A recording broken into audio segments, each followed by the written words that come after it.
ठेवा आणि पुढे चला. परमेश्वर आपल्या पाठीशी आहे. मग आम्ही सुरुवातीला अंधारात चाचपडत विरोध पत्करत तो प्रवास संपवला.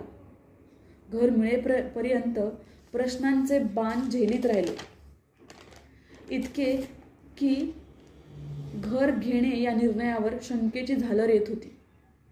परमेश्वर कृपेने घराचा ताबा मिळाला. अन्वेद अधीराची अप्रत्यक्ष साथ मिळत गेली. आता पुढे काय? घर पाहावं बांधून, लग्न पाहावं करून, तसं फर्निचर पाहावं करून अशी म्हण सुचते आहे. फर्निचर हा संबंध एक अध्याय असू शकतो हे मी कल्पिले नव्हते. किमान हे हवं, किमान ते हवं करता करता घराच्या भिंती अगदी सुशोभित अलंकार घालावेत अशा फर्निचरनी सजल्या.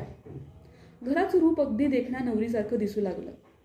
त्यातली काटकसर मला अगदी लातूरचं घर होताना जशी केली तशी आठवतेय. अजूनही रंग निवडताना मन खूप धजावत नाही. सगळं स्वप्नवत.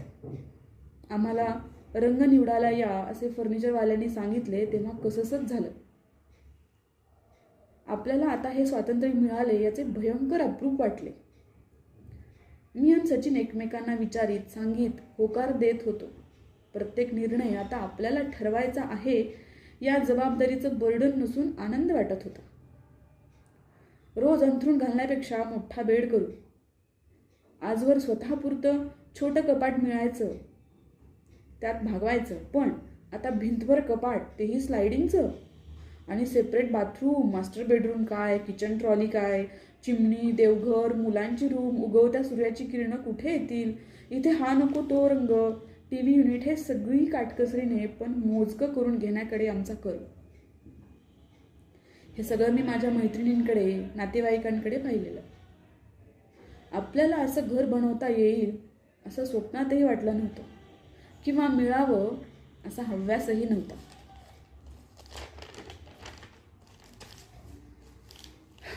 देवघर उभं राहिलं आणि एक वेगळी झळाळी घराला आली. मन अगदी सुखावून गेलं. चालू असलेल्या कामामुळे कशाचीही अडचण वाटली नाही. एकटक पाहत राहावं असं वाटलं. अगदी मी हात फिरवून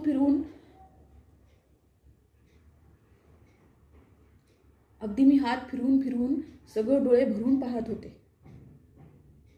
किचनमध्ये आतल्या बाजूची लाइटिंग, पुन्हा वॉर्डरोबमध्ये LED लाइटिंग, हे तर म्हणजे बोनसच. अर्थात त्या केवळ भिंती, फर्निचर नव्हे तर एक समाधानपूर्वक प्रतिबिंब उमटल्यासारखं वाटलं. वास्तू केवळ 4 भिंती नाहीत असं साऱ्या दिशा सांगू लागल्या. चारी कोपऱ्यांनी मला कधीच आपलंसं केलं होतं. वास्तू लाभणं की काय असतं ते मनात तरंगू लागलं. मी मनात म्हटलं, ही वास्तू आम्हाला अगदी अंतःकरणापासून लाभू देत. त्या भिंतींना म्हटलं, तुम्ही आता आमच्या आयुष्यातील साऱ्या आनंदी हळव्या क्षणांच्या साक्षीदार व्हा बाई. स्वयंपाकघराला म्हटलं, माझ्या हातनं छान छान अन्न आता शिजू दे, अन्नदान घडू दे. उंबराला म्हटलं, अनेकानेक शुभ पावलांचा स्पर्श तुला होऊ देत.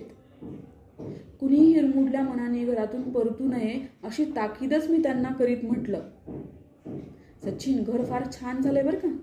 आपण खूप नीट ठेवू आणि नीट वापरू. आता शेवटच्या 4 ओळी.